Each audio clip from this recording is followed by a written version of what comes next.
Hello friends, কেমন আছো তোমরা সবাই? আশা করছি ভালোই আছো।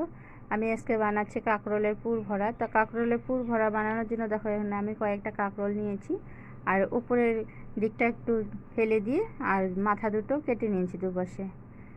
এখন আমি জলের মধ্যে পরিমাণ মতো লবণ দিয়ে সেদ্ধ করে নেব।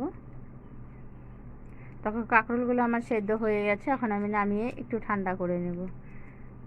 আর কাঁকরোলের পুর ভরা বানানোর জন্য এখানে আমি নিয়েছি বেশ অনেকটা পরিমাণে পেঁয়াজ কুচি, লঙ্কা কুচি আর রসুন কুচি।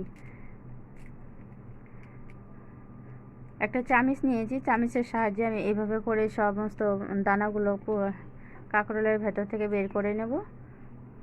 আর একটা গ্লাস নিয়েছি, গ্লাস দিয়ে এভাবে করে দানাগুলো একটু আমি থেতলে থেতলে দিচ্ছি। তোমরা চাইলে মিক্সিতে দিতে পারো, মিক্সিতে দিলে বেশি পেস্ট হয়ে যাবে, তাই আমি একটু গ্লাস দিয়ে দিলাম। এতে করে দানাগুলো একদম গুঁড়ো গুঁড়ো হয়ে যাবে না, খেতে ভীষণ ভালো লাগে। আর পুর বানানোর জন্য এখানে আমি দিয়ে দিলাম কড়াতে তেল। তেলটা একটু গরম হয়ে এলে দিয়ে দিব আমি পেঁয়াজ রসুন কুচিগুলো। একটু ভাজা ভাজা হয়ে এসছে, এখন দিয়ে দিচ্ছে কাঁকরোলের দানাগুলো। কাঁকরোলের দানাগুলো দিয়ে এখন দিয়ে দিব পরিমাণ মতো লবণ, একটু কালারের জন্য লঙ্কার গুঁড়ো, আর দিয়ে দিব অল্প পরিমাণে হলুদ। এখন এগুলোকে দিয়ে বেশ সুন্দর করে নাড়াচাড়া করে আমি আরেকটু ভাজা ভাজা করে নেব। দেখো হয়ে গেছে, এখন আমি নামিয়ে নিচ্ছি।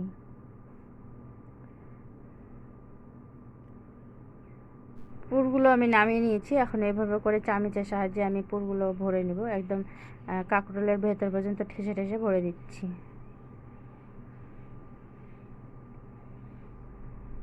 এভাবে চামচ দিয়ে একটু চিপে চিপে ভরে দিতে হবে, তাহলে একদম কাঁকরোলের ভেতর পর্যন্ত যাবে। আর একইভাবে দেখো আমি সবগুলো করে নিয়েছি। আর একটা বাটি নিয়েছি, বাটির মধ্যে দিয়ে দিচ্ছি পরিমাণ মতো ময়দা। আর এখানে আমি চাল বাটা নিয়েছি, চালটা আমি ভিজিয়ে রেখেছিলাম, সেই চালটা দিয়ে দিচ্ছি। দিয়ে দিলাম পরিমাণ মতো লবণ, পরিমাণ মতো হলুদ দিয়ে দেবো। দিয়ে অল্প অল্প জল দিয়ে আমি ব্যাটার তৈরি করে নেবো।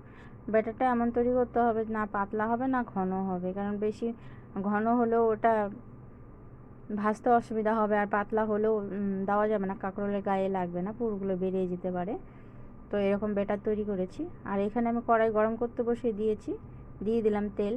তো আমি এখানে সরষের তেল ব্যবহার করছি, তোমরা চাইলে সাদা তেল দিয়ে ভাজতে পারো। একটা একটা করে সবগুলো কাঁকরোল দিয়ে আমি ভেজে নিচ্ছি। এই সময় হিটটা একটু হাই হিটে আছে, কিছুক্ষণ পরে আমি একটু হিটটা কমিয়ে দেব, মিডিয়াম হিটে ভাজবো, না তো কাঁকরোলগুলো পুড়ে গেলে খেতে টেস্ট লাগবে না। একটা পিঠ দেখো হয়ে গেছে, এখন আমি কাঁকরোলগুলোকে উল্টে দিচ্ছি। আর গ্যাসের হিটটা এই সময় একদম মিডিয়াম হিটেই আছে।